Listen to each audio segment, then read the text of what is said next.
here we are. All right, so this is where we left off yesterday. Everybody see my screen? Okay. All right, so this is on page 944. So this was kind of the summary of what all happened when we last were chatting.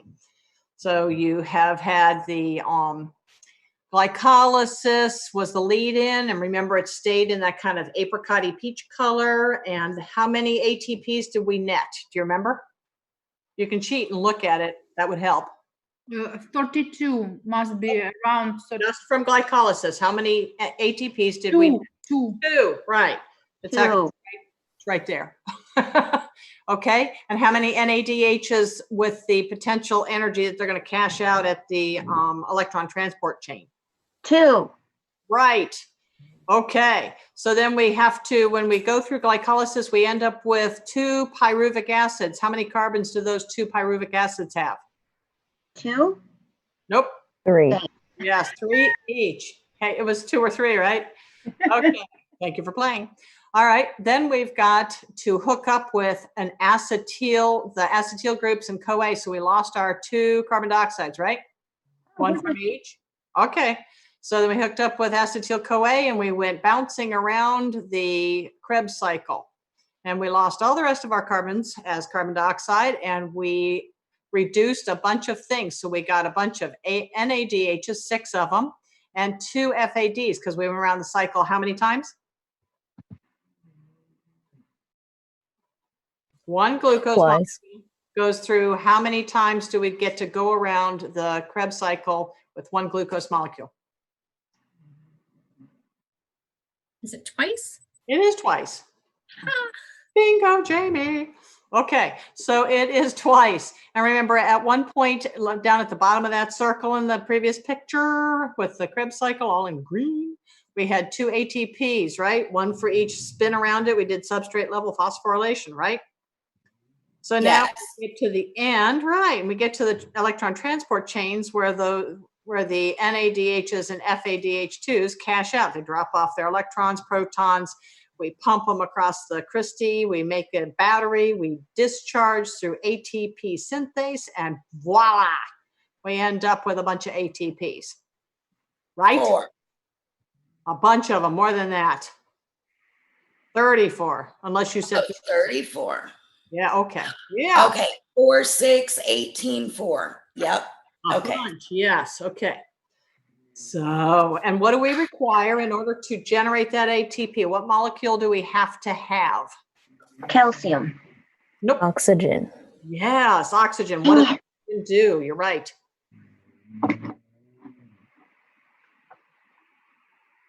Da, da, da, It's the last electron acceptor. Yes, it's the final acceptor of the electrons and the protons shooting through. And what do we end up making with our oxygen and those protons? Water. H2O. Okay. Cool beans. All right. So that's the story on that. We ready to move on? Did anybody look at any of those links, like the musical one, the rap guy, or any of those things that I put as suggestions? I checked to see the links are still alive. So those, they're pretty cute. I listened to one just before we started this, and it was hysterical, really off-key singing kids, really, but it was clever. So there are a lot of them. You have a variety pack from which you can choose. All right, let's see. I hope that I can tell if anybody's trying to come in, because I don't see anything. All righty, next. Over here, this. Okay, so in your books, now what we've done is we've jumped on over to the lower part of 944 because we're looking at our happy little bread and we're making sure we know those terms. Everybody good with the terms? Because there are a lot of glyco things and gluco. Everybody okay? Those are going to be on your gotta know vocabulary list, period. Okay, so glycolysis, that's the glucose to pyruvic acid. Does it require oxygen? Yes or no? No.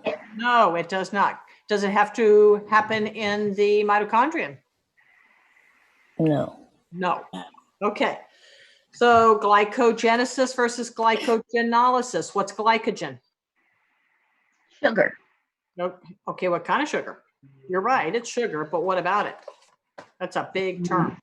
An enzyme. Nope. Polysaccharide. Yes, it is. It's a polysaccharide. It's animal starch. Okay, so glycogen is our animal starch. So if I say glycogenesis versus glycogenolysis, right? Everybody good? Genesis, I make it. Genolysis, I break it. Okay, and gluconeogenesis, remember that's from things like amino acids or from the glycerol on the fatty acid chain holder of my triglycerides. All right, so this one over on page 945 is just showing the process. And the point is that as long as you know the terms, if I'm generating, I'm going to build, and if I'm lysing, I'm breaking down, understand that all my pathways are going both ways, forwards and backwards, okay? If I have excess energy, I will form starch. I will do glycogenesis. If I don't have enough and I am low in my blood sugar levels, then I'm going to do glycogenolysis. And that is because the glucagon gets released, right? Glucagon is the prime one for this, but you've got other things that will also do it. Okay, on we go. So, now it's on to fats. And the terms for fats, and the fats are talked about over on the next page, just got to turn pages, 946. Terms you need to know for utilizing lipids in metabolism. In order to get our lipids in, remember, let me in. Okay, in order to let lipids be our source of anything, in order to let them into the cells, remember we came in as a micelle, all the lipid stuff, including the fat-soluble vitamins came in. We got inside the cell, turned into chylomicrons. So they're just lipids with protein around them. And so then we carry that in the lymph. We work our way all up to that subclavian vein on the left-hand side, right, through that thoracic duct. But in order to utilize our lipids, we have to do something called beta oxidation. And beta oxidation is how we're going to break down the fatty acids, okay? So lipolysis, break it down. Lipogenesis is build the fats. But the beta oxidation is how we are going to convert our fats to head them into our energy formation, okay? So our triglycerides are built up of that 3-carbon backbone. I guess I could do 3-carbon backbone glycerol hooking onto these long fatty acid chains, right? 3 of them to make a triglyceride. So lipase, which we know was made by what gland? What organ makes lipase for us? For digestion. In the small. With pancreas. Pancreas is the one that makes the lipase. Exactly. There's a little bit in the mouth, there's a little bit in the stomach, but it's only a tiny bit. They don't count. It's the lipase from our pancreas that's going to break it down. And when we break down triglycerides, the neutral fats, we've got 1 glycerol and 3 fatty acids for each triglyceride. So the glycerol will go on, and it's a 3-carbon molecule, so it really looks like that pyruvic acid that we had. So it goes and becomes pyruvic acid and enters in just as if it was the end product of glycolysis. Okay, then we've got the fatty acid chains, and here is why those fatty acids, those fats, are worth so much energy per gram. That's because if you think back to that long jiggity chain of carbons, right, that make up the triglycerides. Remember an acetyl group, that 2-prong Lego block. 1 fatty acid chain, and remember a triglyceride has 3 of them. 1 fatty acid chain has lots and lots and lots of these little repeating acetyl groups. So remember, each acetyl group gets one trip around the entire Krebs cycle. So that's a whole lot of trips around the Krebs cycle for one triglyceride. We cool? Okay. So that's why when you look at this thing with triglycerides going through and the fatty acids going, this is beta oxidation. When we take those fatty acid chains and clip off the 2 carbon units, those acetyl groups, just keep clipping. So we get down to these acetyl groups that going through the entire Krebs cycle, you get a lot of bang for your lipid buck. That's why, pound for pound, if you had an apple and you had a chunk of cheese and they weighed the same amount, who's going to give you more calories? Cheese. Cheese, of course, right? Because it's loaded with these triglycerides, these fatty acid chains, okay? All right. So this big, hairy looking OMG slide that's in your books over on page 947, okay, just shows you this whole process of what we can do when we're a fat. If we're dealing with fats, remember when we do lipogenesis, that's our storing of it. We're generating fats. If we do lipolysis, that's when we take the glycerol, go through the glycolysis, fatty acids, beta oxidation, all end up at the acetyl-CoA, go through here. Then we get to choose. What are we going to do with them? And this is where it gets kind of cool. This is where I really think about those little Lego blocks, the 2 prongers. Because if I need the energy, I can head off to the electron transport chain and make my ATPs. But if I have enough ATP, I'm all set. I can do something else. I can take those little acetyl groups and I can build something else with them. So maybe I ate, when I got my triglycerides, it wasn't from my own body. Maybe I ate cheese. I don't know, somebody else made it. Okay, so I got my fats. I did this, I came through, turned into a bunch of acid. So now I've got this cache of these itty bitty little Lego blocks and I could build anything. I mean, I can hash them in, turn them into energy, ATPs, or I can build something. So one of the things you can build is cholesterol. Well, if you build cholesterol, which is this multi-ringed structure, cholesterol we use in a lot of places. We build those steroid-based hormones, testosterone, aldosterone, right? All of those guys. So we could build hormones. We could build our bile salts, okay? Our cholecystectomy is our removal of our gallbladder. So chole, there it shows up again. We might be sticking them in cell membranes to stabilize the cell membrane. Cholesterol is used for a variety of things. It gets a bad rap because if you get too much of it and you stick it in the wrong place, it's a problem. But we do utilize it for really important things.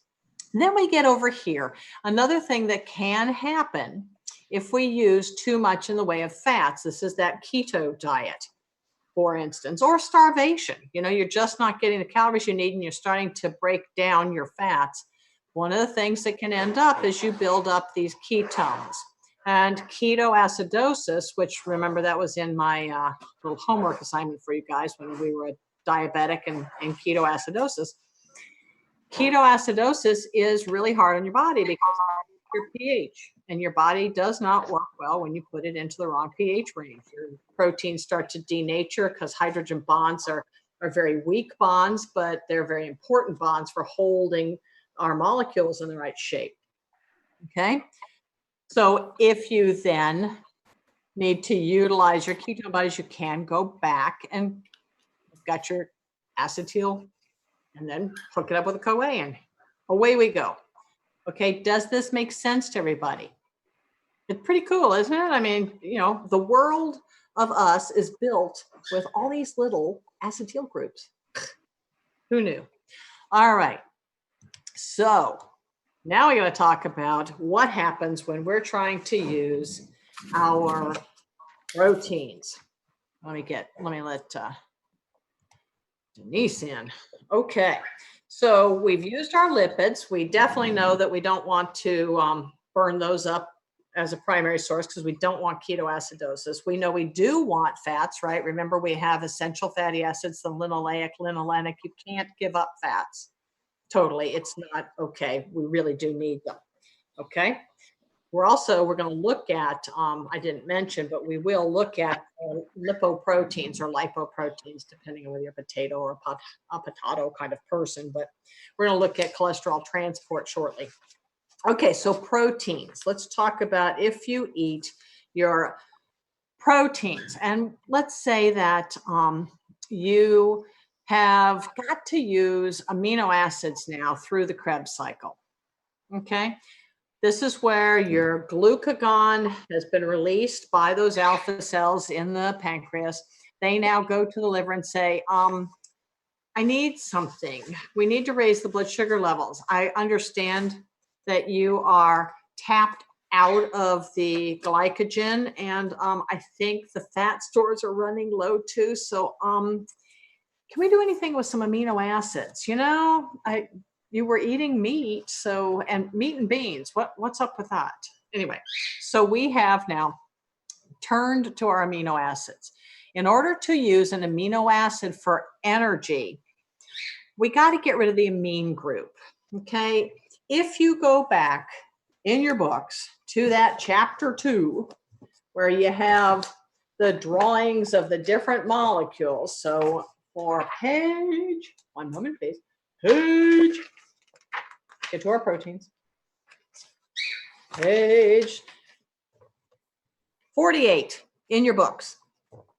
Page 48 shows you what an amino acid looks like. It's called an amino acid because on one side, you've got an NH2 group. That's the amine group. On the other side, you've got the acid group, the carboxyl group. And in the middle is the body. So the body is a carbon, a little hydrogen, and then the rest of the molecule. When you look at amino acids, there are a variety of them. The only thing that's different is that top thing, the rest of the molecule. That defines which amino acid we've got, okay? So now, if I want to burn something for energy, I'm going to send it through the Krebs cycle. Krebs cycle deals with carbon, hydrogen, and oxygen. That's it, okay? So the other stuff got to go. So the way we get rid of our amine groups so that we can utilize what we need is to go through a transamination and then a deamination. So we move it and then we ditch it, okay? So we have to deaminate, get the amine group off. Well, the amine group then becomes something that you may have heard of called ammonia. Now, if you've ever gotten a snoot full of ammonia, you know, because now we're doing all this cleaning of everything because there are some bad things out there. So maybe some people have chosen to use a little ammonia. Don't get a snoot full of it. You might get a snoot full of it if, let's say you had worked out really hard and then forgot about those clothes, packed them up in something plastic, and then found them later and opened it up and all the urea in there went back to ammonia, and you got like, oh my God.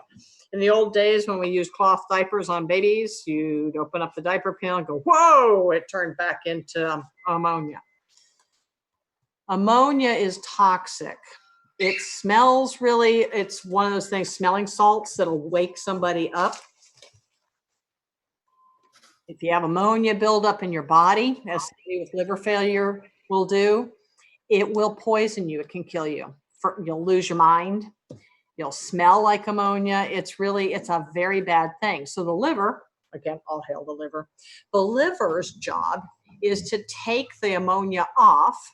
So take the amine off, take the ammonia and convert it to something that's not toxic called urea. And I bet you know where urea goes. Bladder, through the urine. Yes, a lot of it is sent out in urine, urine, right? So urea, it also comes out in sweat, hence the those stinky gym clothes. Or you know, it can. We kind of have that philosophy. Remember, the body says, well, as long as you're going out, take the garbage and take something that'll protect us, like lysozyme. Okay.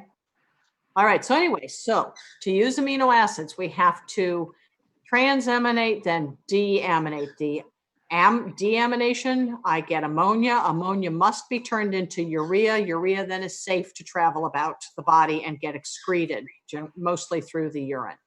Okay? Now, the part that's left is now just carbon, hydrogen, and oxygen. So it is welcome to work its way through our Krebs cycle. All right, everybody cool? Okay. Now, next. Oh. Okay. So transamination is just transferring. Deamination is getting rid of it, which we then turn into urea. Okay, so on to this one. This is a good slide. So this picture in your books is over on, I got to get out of that chapter, over on page 940, let's say 940, 50, 950. Oops, oops. Oh, my pages aren't turning. Here we go. Come on, Sue. Okay. 950. 950, period. 950. There we go. So this is great for sort of showing you what we have, what we call our nutrient pools. Okay.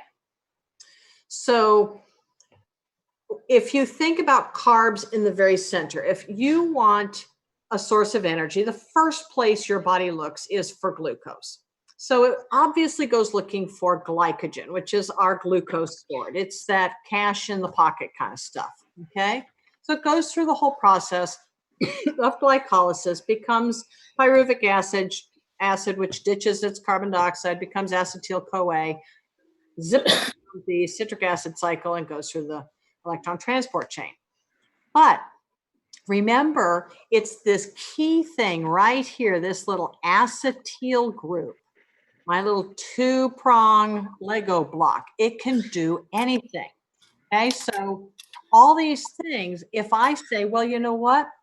I changed my mind. I don't want to become pyruvic acid. What I really like to do is take my carb, and this is that sugar cookie that you ate. It was fresh made. Maybe it was a snickerdoodle and you can't have just one. So you had, oh, I don't know, half a dozen of snickerdoodles because you're trapped at home. And what else are you going to do? You're looking around. I'm going to bake. No, I'm going to eat them. Well, I'll just have one. No. And then before you know it, 6 are gone. So you've eaten all these things. So now your body says, yeah, sure, I can store some of that as glycogen, but honestly, body, what are you thinking? Mouth.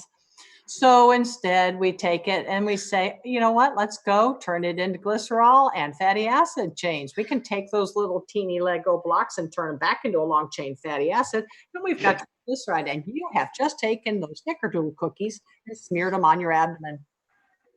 But it's padding and you never know when you might need it later. We might have a long cold spell where toilet paper is not our problem, and instead it's something like snickerdoodles. So you've just padded yourself with extra snickerdoodle for the snickerdoodle free times. All right, here's another thing that can happen.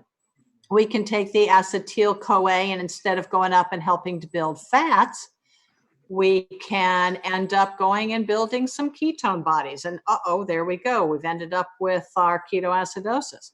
We could go over to our protein side and say, well, we're going to do some breakdown of proteins, right? Break those peptide bonds, clip them off. We've got our free amino acids, our little monomer group. And then we've taken the ammonia and turned it into urea. That's all gone. But then now we've got more keto acids over here. We can actually, your liver can take the essential amino acids and swap out parts. Picture that you had a built up Lego person. Okay, so you've built the body, you've got the arms, you got the legs, and then there's the choice of the head. So an amino acid is kind of like, I've got my arms, I got my body. Let's keep changing heads. I think today I'll take this glycine head off and I'm going to plop on an isocitrine. Okay, so I'm going to put a variance and sundry. I'll put a ring structure up here. I want to be a phenylalanine. Okay, so does this make sense? I can just sort of take things off and plunk different things on, all because I have these nutrient pools that allow me to interconvert stuff. We good? Clever, right? And that occurs only in the acetyl-CoA. The acetyl-CoA is a piece of the puzzle, But we can take an amino acid, which now is a little more than acetyl-CoA, and start changing out the functional group that defines which amino acid it is. Is Okay. it leucine? Is it isoleucine? Is it phenylalanine or just alanine? What is it? Okay. Make sense? It's just swapping out parts. We have to have the essential amino acids, but after that, the liver is able to swap parts. Pretty amazing. Again, all hail the liver. Okay. So far, everybody with me? Okay. All right. So then over on the next two major slides. So if you look on page 951, and then we're going to look at the next piece. This is about what happens when we have just eaten versus what happens anytime 4 hours or more after we've eaten. We've got the windows open and my papers are starting to move about. Let's see. So if we look at this picture on page 951, I'm going to look at the first part first. Okay, so we'll pull this apart. So the sources, we've got amino acids, which are a monomer of the proteins, glucose of glycogen and glycerol, 3-carbon unit with fatty acid chains for triglycerides, right? We know we've got glucose in the center. It is the coin of the realm. And then we've got the good old liver who can do its magic things with taking the amine group off our amino acid. So it takes us to this one. This is the cool slide, okay? In the absorptive state, what's going on is your amount of energy, your nutrient availability is really high, right? Because think about when you've eaten. So if you ate, let's say you ate breakfast, okay? And say that you ate a good balanced breakfast, that you had the government's plate, right? So you had your carbs, you had your fats, you had fruits, vegetables, starches, you had your full, well done thing, okay? Good balanced diet. So in the absorptive state, you've got this plenitude of the monomer units because you have been sending stuff into your stomach. You've done your mastication. You've started your amylase in your mouth. You've got your pepsin going on with the hydrochloric acid in your stomach. You're starting to rip things apart. You're getting down into the small intestine, duodenum, jejunum. You are breaking these down. You've got your monomer units that are coming in, right? So you have building block goodies galore, right? They're floating around. Your body is pumping around in the lymphatic system and then in the blood system. They've got all of these carbs, these triglycerides, these amino acids. It's plenty, right? Then think about it. About 4 hours later, that's when you start thinking, I think I saw some brownies in the break room. Or I happen to know that I have cheese in the cheese drawer because one of the things that I would hoard if I were going to hoard anything would be cheese. So I'm thinking, it's about 4 hours later because my meal is gone and I'm out of the absorptive state and heading into post-absorptive. So during the absorptive state, that was 4 hours after you've eaten, anabolic activities will exceed catabolic because you've got all these goodies, so you're going to build something with them, right? If you've got amino acids and you need to build proteins, you will now be building the proteins. If you have glucose and you need to build some glycogen, or if you need to build fat, you're going to start building those things, right? Now, who's in charge of all of this? Which one hormone do you think of for getting nutrients into cells and making them build? Insulin. Yes, ma'am. Insulin. You got it, Shelley. So this is showing what's going on when you absorb all the nutrients. So the glucose can build glycogen, or glucose can go and be used for some energy, or glucose can go and end up being fats. Okay, so it's a whole variety of what we do. And remember, it's kind of amazing because it's called the nutrient pools because we can pull from all these different places, and through magic of these chemical processes, we can either build fats or we can build proteins or we can build our glycogen, depending on what we need, or ATPs. Okay, we good? All right. So insulin's in charge of the absorptive state for that 4 hours. The screw up of that, what's the disease we think of as the major screw up of our ability to control our absorptive state? Diabetes. Yep, diabetes mellitus. You got it. Exactly. Okay. So now, this is just showing what you already know. Insulin's in charge. So if your blood glucose levels are up, then we stimulate the beta cells to produce an increased amount of insulin, which then goes to the target cells, which is most of them. And then we're going to increase our uptake of nutrients. We're going to build stuff with it. It's brilliant. Then, now it's been some time since we ate. And 5 hours, 6 hours. You ate all your snickerdoodles before, so now you're looking around thinking, oh man, I don't want to go to the grocery store because I know every fool's out there right now, especially the grandmas, because they're closing down the people who are at risk. And so they don't want the old people to be out shopping. So now they figure that they're free until midnight. So all the grocery stores are crowded with old people who are not keeping their 6-foot distance. Oh no. So we're in our post-absorptive state. Now we're worried about how are we going to get our blood nutrient levels up. So we have an order that we look for because we go for what's easiest first. So remember the whole principle of carbo loading, right? If you are going to do a triathlon, you are going to load up with carbs because that is cash in your pocket. Okay? So when we've got our catabolic state, our post-absorptive state, our fasting state, this is when we're going the opposite way. So instead of building proteins, we're breaking them down. Glycogen is being broken down. Triglycerides are being broken down. Okay? So now it looks a whole lot like the other slide, but now we've got arrows going different ways because what we're going to do is we're going to do glycogenolysis, which is breaking down glycogen into its component glucose molecules, which then work their way through the pyruvic acid and all that. When will we get lactic acid? Is that normal? Is that our normal process? No, No. it's not normal. No. So what causes us to end up with lactic acid? Breaking down without oxygen. Bingo. We're missing oxygen. Okay. So we know that we've got the glycogenolysis instead of glycogenesis. We've got the breakdown of the proteins, hydrolysis, right?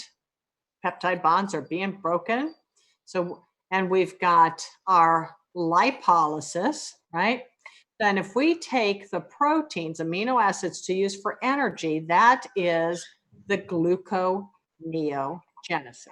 Okay, you got our terms of what we're doing? Everybody cool? Okay. All right, so we're just going the other way. We're making our nutrients available so that we can then shove them on through and get our energies. Okay, go through our system of oxidative phosphorylation. Okay, respiratory. All right. So in the post-absorptive state, in the post-absorptive state, all of the glyconeogenesis in glycogenolysis, Lipolysis. Okay, so all of that's going on in there. It sure is. Glycogen. What we do is we start with the liver because that's kind of our primary nutrient savings and loan account. That's our cash on hand. So we do some glycogenolysis in the liver. We go there first, okay? And then we say, well, you know, that's good for about 4 hours. It's our first source. But then we say, where else do we have glycogen?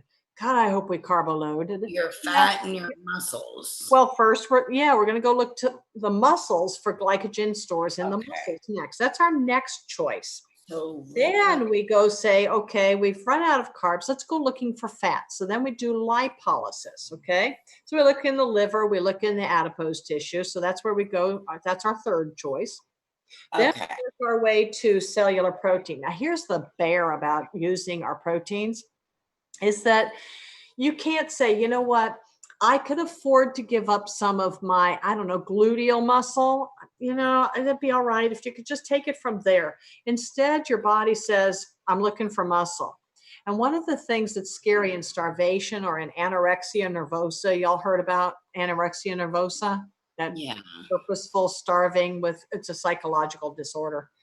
Well, your body, when you start using up your normal stores for energy, you start catabolizing your proteins, one of the places you'll go after is your heart. And it kills people. Has anybody ever seen an anorexic person? Because it is a Yes. very scary, Yes. sad thing to see. They are built like skeletons. And I know that inside, they're also eating away their own organs. They're eating away their heart. It kills people. Okay. It is a very serious problem. So anyway, you do not want to starve because it's got a bad outcome. Okay. All righty. Moving on. Oh, and by the way, just so you know, in case you worry about your brain, because, you know, we should all worry about our brains. The brain is actually kind of the prince or princess of your body, and it will actually use non-carbs for an energy source if it needs to only, because our body says, most important is the brain. Let's save the glucose for the brain. We actually do glucose sparing for the brain until it's really pushed to it, and then it'll start using other things. But we do kind of, others will sacrifice first, kind of like the body is the mother and the brain is the child, you know. Well, I'll do without until the brain, you know, get the brain, get first dibs. All right. So which hormone would be in charge of the post-absorptive state? Right, insulin for the absorptive state. Who's going to be the first thing you're going to think of? Glucagon. Glucose. Absolutely, glucagon. Okay, so glucagon Glucagon. is going to raise things up, right? It's going to go to the liver and say, we need some stuff back. It's not the only one. Growth hormone also has, if you remember, it has diabetogenic effects. In other words, it does raise your blood nutrient levels and then helps you build stuff with it. You've got the glucocorticoids. They're called glucocorticoids for a reason. They raise blood glucose levels. Right now, I would say that a lot of the planet has very elevated cortisol levels because we are all stressed, because life has gotten very different.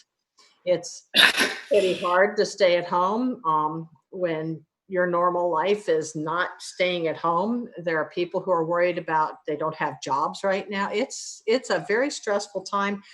We are raising our blood nutrient levels because we have elevated cortisol. Your thyroxine, remember your basal metabolic rate. So your thyroid hormones, they also will contribute to raising blood nutrient levels. But the number one leader I would think of first would be the glucagon. But you got to give credit to the others, right? Are they good? Those all ring bells? Where did you go? Okay. All right. So if you are in a post-absorptive state, another thing that kicks in, have you ever heard of people being hangry? Have you ever heard that? I'm very proficient with that. My husband knows that very well with me. I'm very hangry. Well, there you go. I'm hangry right now. You're hangry right now. Oh, I'm sorry. I hope you have some snickerdoodles or something really nutrient laden with that. But your nervous system does get kicked in if you are in a post-absorptive state. And, you know, being hungry, angry is, you get irritated if your blood nutrient levels are dropping, and we do. We get irritable. So your sympathetic nervous system kicks in and you release epinephrine. And epinephrine does elevate your blood nutrient levels. It's going to go to your adipose and to your liver and to your skeletal muscle, and it's going to cause glycogenolysis and lipolysis. Okay, so, if you have had a majorly traumatic thing happen to you, I don't know if you've ever noticed, but while you're in the midst of chaos and life is, you're just trying to hang in there, you are not going to be hungry. But boy, once it's done, aren't you? Because it's been busy mobilizing stuff from you. Now you kind of got to replace your stores, right? Okay, everybody good so far? All right. Okay, so now it's time for the true all hail the liver thing. Okay, let's see. This is a nice table with the different hormones we've talked about, but I want to give the liver its due. Okay, so let's go through kind of like its resume in a way. So let me see if where this is. Okay, it is, you've got it on page 956 is the all hail the liver thing. Okay. So, whoops, that was not what I wanted to do. Okay, so let's look at the general metabolic functions. We'll start with the carbohydrate metabolism. We know that the liver is really important in regulating blood sugar levels, right? Because it's a storage and then release system. So it produces and stores glycogen, the animal starch. It does gluconeogenesis. It does glycogenolysis, right? Like breaking down the glycogen. And it takes glucose and runs it through and turns it into triglycerides. You can build fat from your carbs, as everybody already knows, right? You can eat a lot of carbs and you will gain weight. Okay, so lipid metabolism. It takes fatty acids, clips them off through beta oxidation and turns them all into just a bunch of little acetyl groups, which join up with CoAs and go running through the Krebs cycle. So we can feed in there and make a lot of ATPs. We can, with lipid metabolism, we may store triglycerides in our liver. You can store fats in your liver, but you can do it too much and have a fatty liver. That's a bad thing. The liver actually produces the lipoproteins for transport of cholesterol. We're going to get to that shortly. It actually makes cholesterol. There are people who have really healthy lifestyles, and yet they still end up having to be on some kind of a cholesterol lowering agent because their livers are so amazing at making cholesterol. So that's when, you know, you've got somebody who like is working out, they're thin, they run marathons, and they eat like very healthily, and yet still their cholesterol levels are high. What happened to them was that they did not choose the right way. It's genetic. Okay. So anyway, so with fats, think about, I want you to add in cholesterol into the whole fat metabolism thing and think of the liver and how amazing it is with making cholesterol, which we need. It makes the bile salts based on cholesterol, adds in the bilirubin to give it its lovely color. Okay. All right. Then let's move to the next page. Then we have, let's talk about proteins. The liver does a lot of stuff. Plasma proteins. In our very first lecture on the first day of the semester, we touched on a plasma protein. Do you remember the number one plasma protein? Albumin. You got it. You got it, Tatiana. That's exactly right. Albumin. Okay, so albumin is hugely important. It's important in our plasma's oncotic pressure. Remember, oncotic is a subset of osmotic pressure. It's a water pulling thing, right? It's really important for binding things. A lot of things bind to the plasma proteins, bind to the albumin. Drugs do. You've got to really know when you give medications, what's their affinity for binding to albumin, okay? Because you can end up with one drug bumping another drug off, and then you're in deep trouble, okay? You can poison somebody. The liver, not only does it make the plasma proteins, it makes our procoagulants. But remember those? That's not even metabolism. Holy moly. It is the one who's going to deaminate and turn the amine group from ammonia into urea. We will die of ammonia poisoning if we don't have a liver working with that. It feeds those amino acids into the Krebs cycle. It takes one essential amino acid and can do its little magic, take one head off, put the other one on, and all of a sudden we've got one of the non-essential amino acids. That's pretty amazing. And Let's see, it also deals with vitamins and minerals. So it stores what kind of vitamins? We got two categories. We got water soluble and fat soluble. Which one does it store? What do you think? I think Fat soluble. water. Fat soluble, the fats. Yep. But So the fat soluble ones are, let's name them. What are they? You name them. I already know. Isn't it A, D, E, and K? Bingo, Amanda. A, D, E, and K. Okay, so A, D, E, and K are the fat soluble vitamins.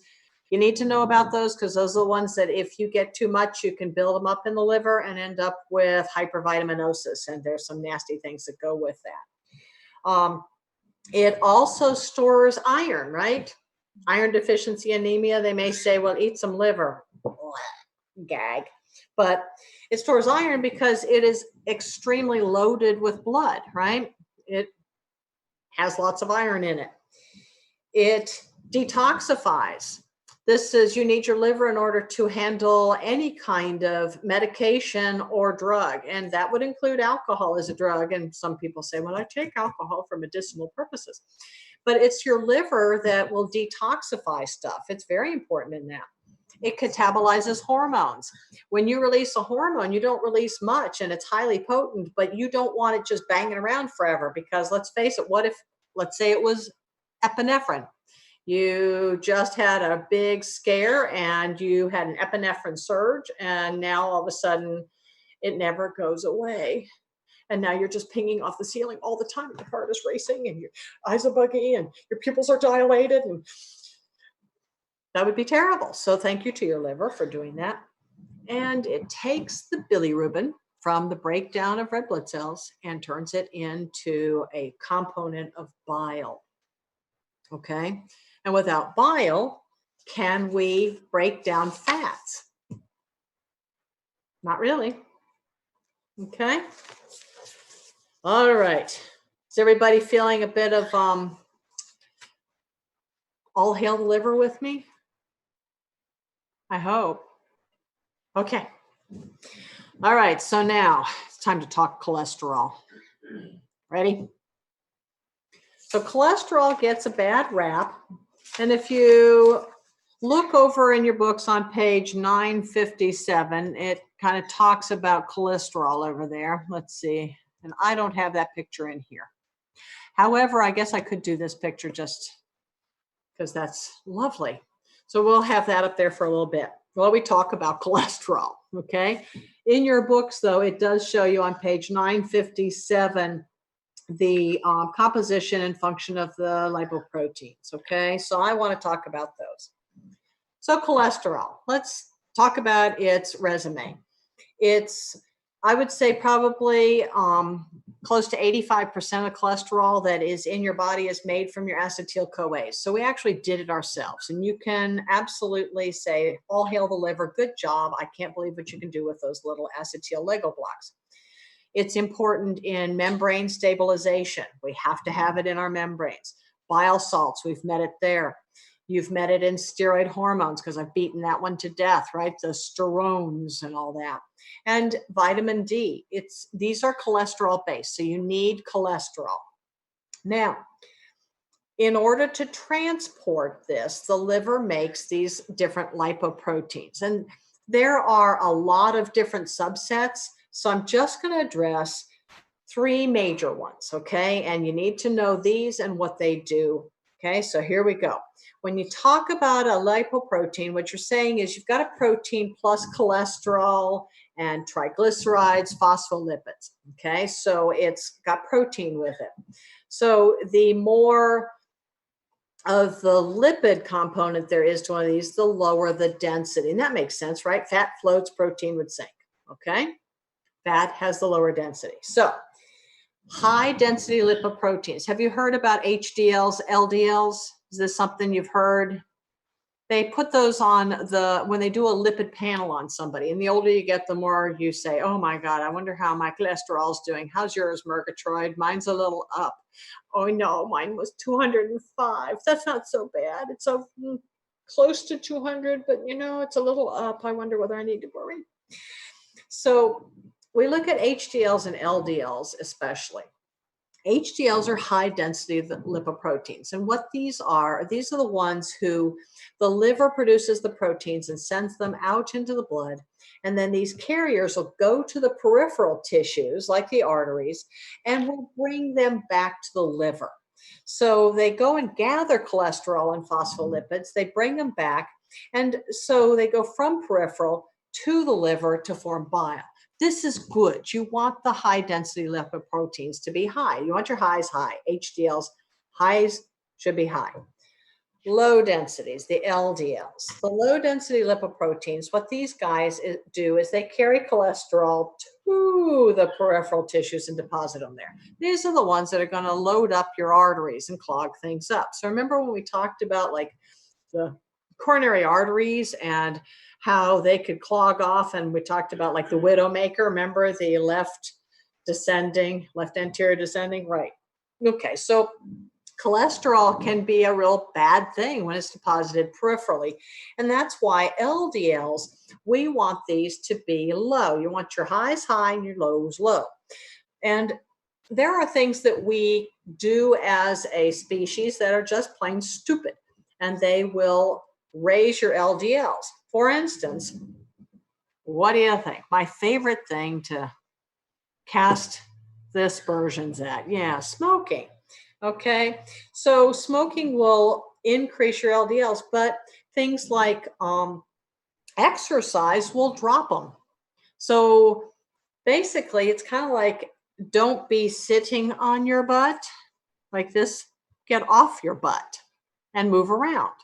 Okay, so as we are forced into the logic of our social isolation, and so, where people are really keeping their distance, I hope, because we're waiting for the big one. It's in Florida, they're guessing at the beginning of May is when we're going to get hit. And if anybody gets it in one of the ALFs, nursing homes, any of those, then holy moly, it's going to get ugly fast. So we're hoping that social distancing is going to prevent huge surges, but it's a concern. Okay, so anyway, there is another category, the VLDLs, very low density lipoproteins. What these guys do is they carry triglycerides to the adipose tissue. Well, that's a wonderful thing, right? We want our triglycerides to go to fat. That makes sense. Problem is, once we drop them off, now they're not very low density. Now they've converted to low density. So now we've got LDLs left. So we want our HDLs up. Now, an interesting thing is that sometimes somebody will have elevated LDLs, but if they also have really elevated HDLs, one of the things that's really most important is looking at the ratio. So if you've got an elevated LDL, but your HDL is way up, then it's much less of a concern that this LDL is up. Does that make sense? Mm-hmm. It's all about the ratios. Okay. So we regulate our cholesterol levels. If you increase saturated fatty acids in your diet, you stimulate hepatic synthesis of cholesterol and you inhibit cholesterol excretion. And that's the thinking on why maybe you want to do more plant-based fats than your animal-based fats. Okay. All right. We all right? Everybody with me? Okay. So let's talk about some of our basic regulation. Wait a minute. I want to go back to this one. Sorry. I lied. Okay, so let's talk about why we want to eat. So there's a little bit of physics to start with, okay? With body energy balance, there's something called the First Law of Thermodynamics. Every once in a while, I throw physics or chemistry at you. Okay, so here we go with a little bit of physics. So the deal is that matter can be neither created nor destroyed. So when we take in food and we break bonds in the process of catabolism, right? Catabolic, cut the bonds, it's the lysis, hydrolysis, that kind of stuff. Then your energy from the bonds that you're breaking equals your energy output of the body. So some of it is ATPs that we produce, and some of it is storing it as fat, as glycogen, and some of it is just plain heat. Remember, we give off heat, right? If you sat in a chair that somebody had just sat in, then you know that they sat there because it's a warmer seat. All right. So there are a bunch of theories as to why we eat. Of course, overriding all of it is the cerebrum, right? It's just, let's face it, for some people, it's more fun than anything. So anyway, you have the ability. Who's in charge of everything? Who's our homeostasis place? The hypothalamus. Hypothalamus. Okay. Dang it. I didn't unmute fast enough. Yeah. So we're monitoring our blood nutrient levels, right? And we've got insulin to lower them. We've got the glucagon to raise them, but you have glucose receptors in your brain. And so we do have monitoring up here that's saying, are we hungry? Are we satisfied? And so there are hormones that will decrease our hunger, and those are the ones that help us put the energy into the cells. So the very first thing I would think of would be insulin, right? That will decrease your hunger. Insulin release should decrease your hunger because it's going to get the nutrients into the cells. Glucagon and epinephrine, actually, because they're pulling it from your cells to raise them, this is your hunger. So we do have hormonal control, and we do have the hypothalamus of, how's the brain doing? How's its supply doing? But then there are other things. How about body temperature? Which makes you more likely to consume food when you're Cold. or when you're cold? Yes, when you're Cold. cold, absolutely. Right? When you're hot, you can be just too hot to eat. All you want is like maybe some iced tea or something, right? Too hot to eat. But cold, oh yes. Looking in the cabinets, what do I have? Let's see, let's grab some nuts. Well, that wasn't enough. Let's see what else we got. Oh, cheese. That's right, cheese, always cheese. Okay, so cold makes you hungry, hot makes you less hungry. But psychology is over all of it, right? If you're really stressed, it's interesting. Like I have a friend who, when she was under severe stress, she just melted away. She lost weight big time. Happens to me. Yeah, so but if you're under stress and your coping mechanism is, let's see what's in the cookie cabinet or in the cheese drawer, then you could gain weight, right? So this psychology of ours, this cerebrum of ours is just overriding everything, right? And then another interesting thing is you can look at this body over here. And obviously this is a morbidly obese person. But the interesting thing is that over time, different people have different normal body weights. It's you kind of set yourself at a certain weight, and you may up that, but generally you won't just keep getting bigger and bigger.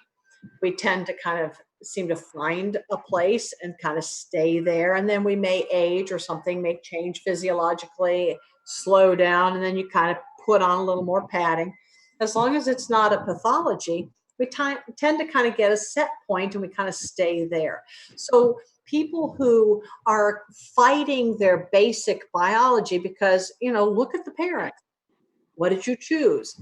You may be in a constant battle that you'll never really win because your body wants to be set at a certain weight in that range. Does that make sense? Okay. So that either makes some people feel really good or some people feel really bad. I don't know. But anyway, there you go. All right. Now, let's make some heat and let's lose some heat. So in your books, over on page 963, you'll find something that looks just like this. Metabolic rate is a term. It means the rate of energy usage per hour by your body. That's your metabolic rate. But when people talk about metabolic rates, they usually are talking about their basal metabolic rate, their BMR. Okay. Everybody's heard people talking about, well, I got a really low basal metabolic rate and that's why I can't lose weight. Or, oh my God, that person must just have an amazing basal metabolic rate because they're just skinny. And I watch them, they eat all the time. There's a nurse on one of my units who is just a stick figure, and I've seen her eat. This girl can pack it away. She just at least at this point in her life, has a crazy high basal metabolic rate. So anyway, basal metabolic rate is your resting rate. It's not while you're sleeping, it's while you're sitting on your buttocks. And it's just your basic body energy needs when you are in a quiet but awake state. Okay, that's your basal metabolic rate.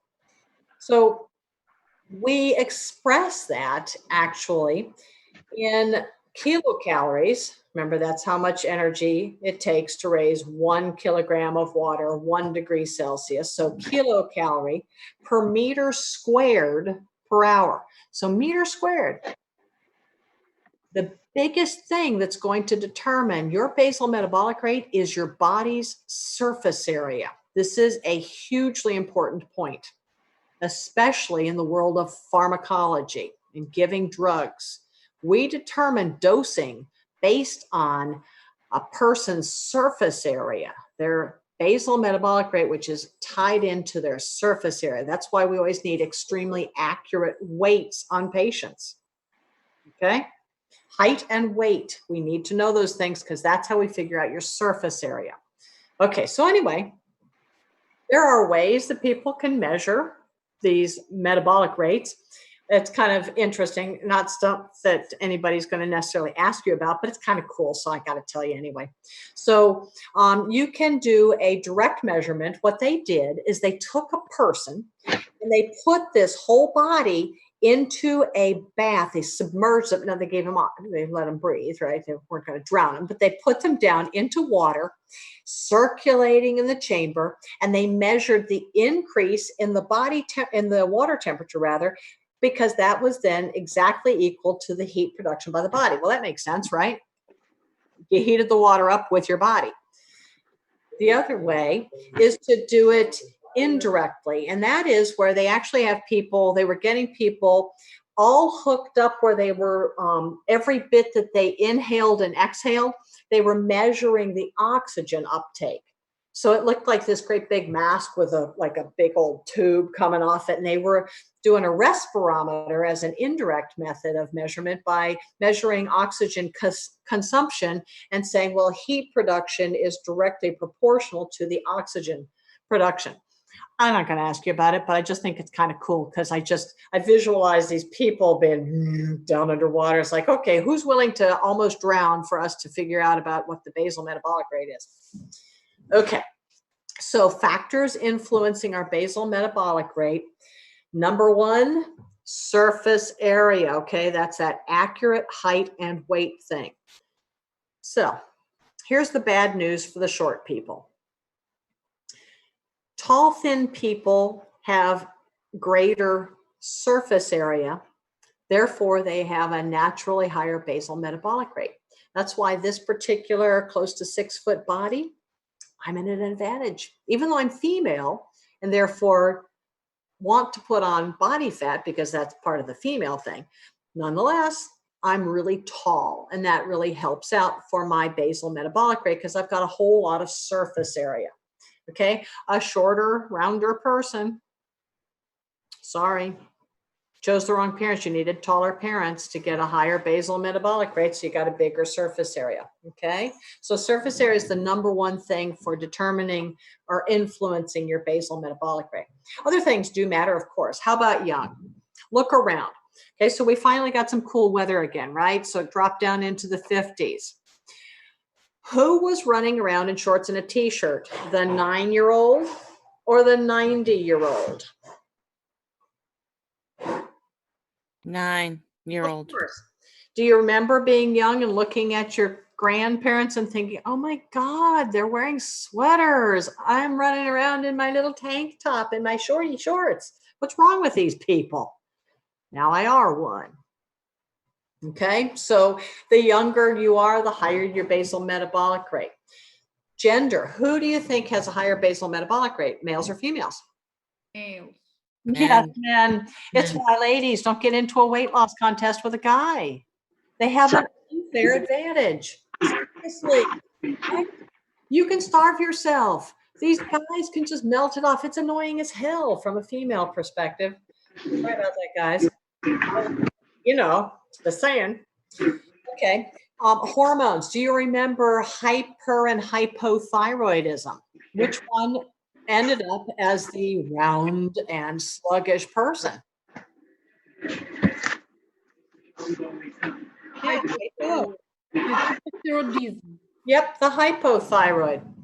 So thyroxine is huge. The more thyroxine you have, the greater your basal metabolic rate is, the greater your oxygen consumption rate is. Is it myxedema? Yes, myxedema. You're exactly right. Myxedema. And of course, again, if you're stressed, your sympathetic nervous system will increase your basal metabolic rate. I mean, you know this. If you've been scared silly, your heart rate is up, right? Everything is jacked up, time because you speed it up. All right, so body temperature.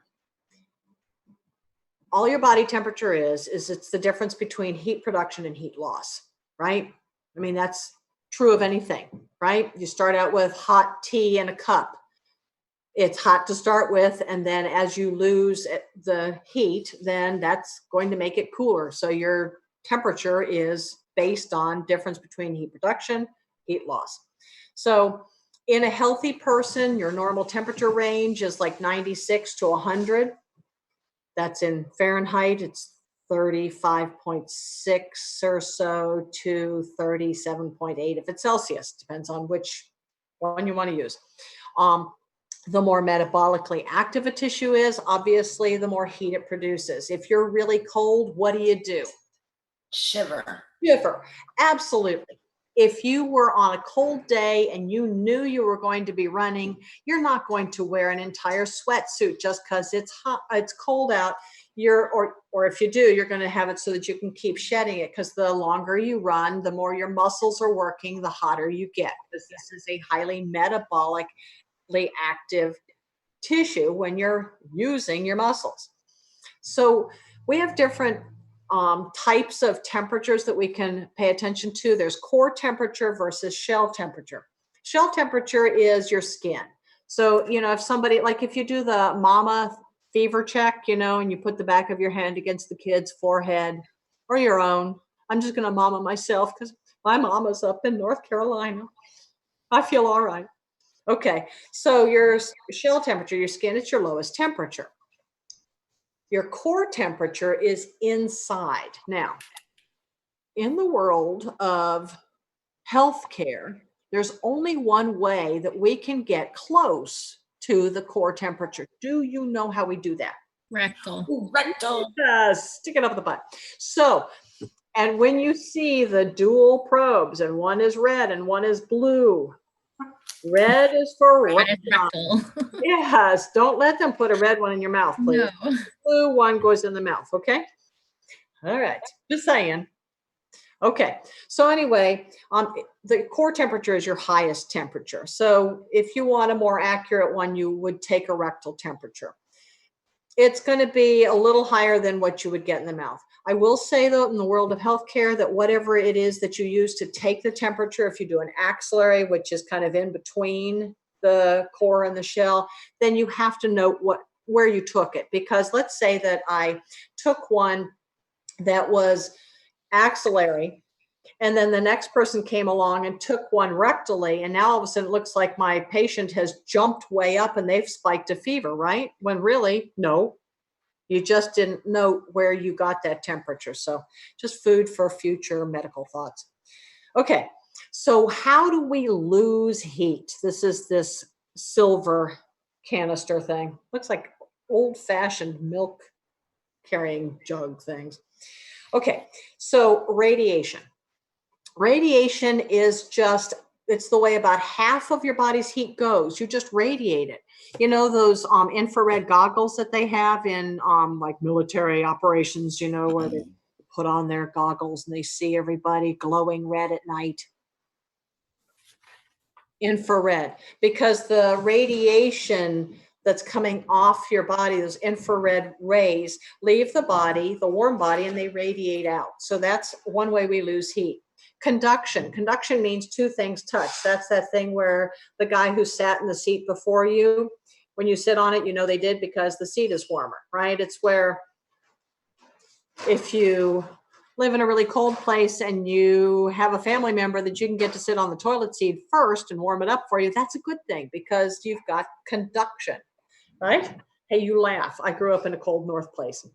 All right, convection. Convection is the wind moving things. It's why fans work so well. You know, if there's a breeze, it'll say, you know, you look at here's the temperature feels like is, 10 degrees lower because there's a wind that's moving the infrared rays that are radiating away from you, and it moves them faster. So it's a way of cooling you.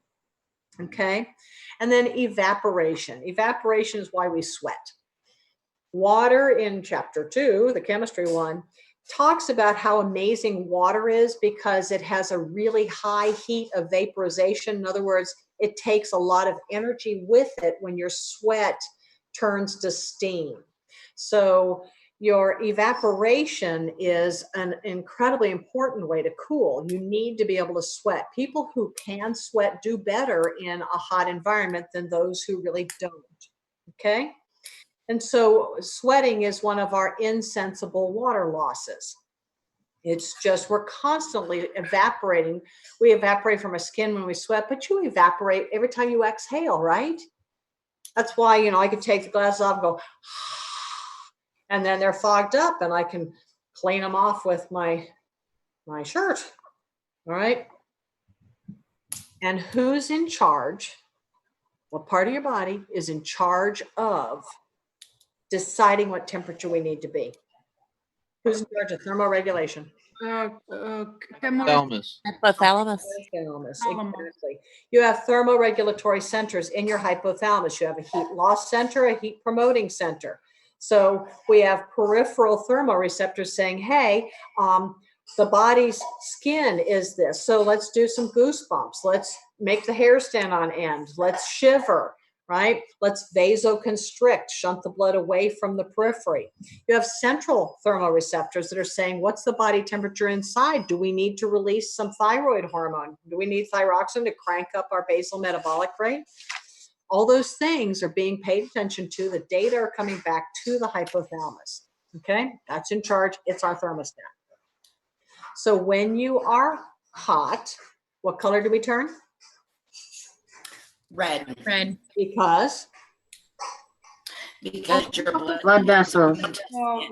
vasodilation, blood vessels open, right? Okay. So, or wait a minute. What did I say? Are we trying to warm up? We're making ourselves hotter. I can't remember now. When we're hot, right? We vasodilate. Okay. What else do we do? You shiver when you're cold. Well, we do shiver when we're cold, but let's go with the hot. So when we're hot, we vasodilate, so we're red. We sweat, so we can evaporate, right? And then, of course, there are the behaviors. Quick, pull all your clothes off. Hopefully, wait till you get home, or at least in some place where it's okay to do that, because there are, I think, laws still about nakedness running around. So you would take off clothes. You could drink something cool, maybe run some ice, open up the freezer, stick your head into it, right? So there are a bunch of things that you could do behavior-wise to help you out. And opposite of that, if you are really cold, then blood vessels, Constrict. we shiver, as Shelley already said.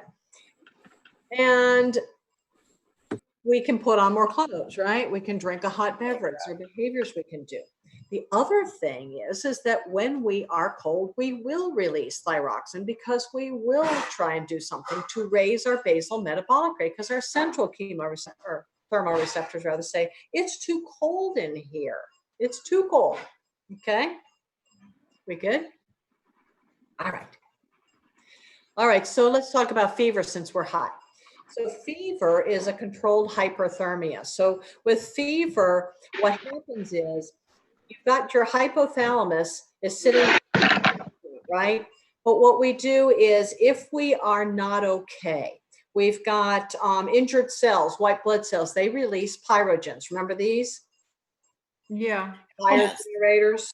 right? Complement seems to me mechanism. Complement mechanism. Complement was involved too. So we release pyrogens, they go to the hypothalamus, they reset, they elevate the set point. So when we elevate the set point, then all the mechanisms that say, hey, we're not as hot as we should be, kick in. So you do your, I'm cold, you vasoconstrict, you want your hot toddy so that you can raise your body temperature. So we do all the things to kick up our temperature. And because until we do, we feel cold, right? And then what'll happen is you overshoot it. And that's when they say like the fever breaks. You ever heard this? Where all of a sudden now it's like, I got to rip off all these blankets. Oh my God, I'm hot. I'm pouring sweat. Oh, and then your temperature drops because you ripped off all that stuff. And now, of course, you're still not well. So the pyrogens kick in and it goes, no, wait a minute. I'm really cold. And you put this, oh, right. It's that misery of the flu. So that's good. That's normal. You should have fever. Do not treat it when it is manageable. You don't want to be hallucinating, okay? But you want to have some fever because it helps you with raising your basal metabolic rate in order to fight. When it gets bad is when you have elevated temperature that becomes out of control. We in Florida run the risk of getting heat stroke. This is hyperthermia where you do not have control. Okay, with hyperthermia, with heat stroke, you can't dissipate enough heat. Think about the guys who are up in your attic fixing your air conditioning, because when does it break? When it's 100 degrees out, right? So it's hot, it's stuffy up there. Then what happens is, because they can't dissipate their heat, they end up starting to depress their hypothalamic control, and it starts to spiral up. People who start going into heat stroke, this is not the same thing as I'm dehydrated. This is, oh my God, heat exhaustion, you're dehydrated, let's cool you down, we'll get some liquid in you. Heat stroke kills people because you get into this terrible feedback loop that you cannot fix. And so now your metabolism keeps going up, the temperature keeps going up, and you'll cook. For people like this, we start out by getting ice packs in their axillary regions around their neck. We get them as cold as we can, trying to bring them back. And if they don't, then we can give them ice water enemas. We can give them cold IV fluids. We can put them in the hospital. We've got a thing called the Arctic Sun. We wrap them in cold stuff to bring their temperatures down because they'll fry their brains. Okay, so heat stroke is a big deal. They're not sweaty. They start going dry and red. Okay, we cool? Get it? Okay, everybody all right? Okay, that is the end of this chapter. This is the end of the stuff for the exam that's going to happen coming up. Now, what I'm doing is a review session. I've already set up a Zoom. I posted it on the front page, the home page. Did everybody see that for the 2 reviews that I'll be doing? Everybody see it? Mm-hmm. So I can't remember if did I email it to or not?